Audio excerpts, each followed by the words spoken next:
Hi guys, ఎంతో కమ్మగా రుచిగా ఉండే కొబ్బరి ఉండలను ఇంట్లోనే తయారు చేసుకుందాం. కొబ్బరిని ముక్కలుగా చేసుకుని మిక్సీ పట్టేసుకుందాం. బెల్లాన్ని తురుముకొని పక్కన పెట్టేసుకుందాం.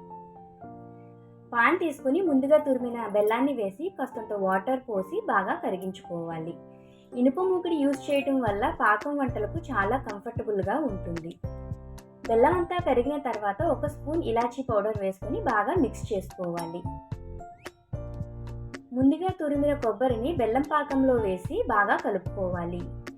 కొబ్బరి అంతా దగ్గర పడే వరకు బాగా మిక్స్ చేసుకుంటూ కలుపుకుంటూ ఉండాలి.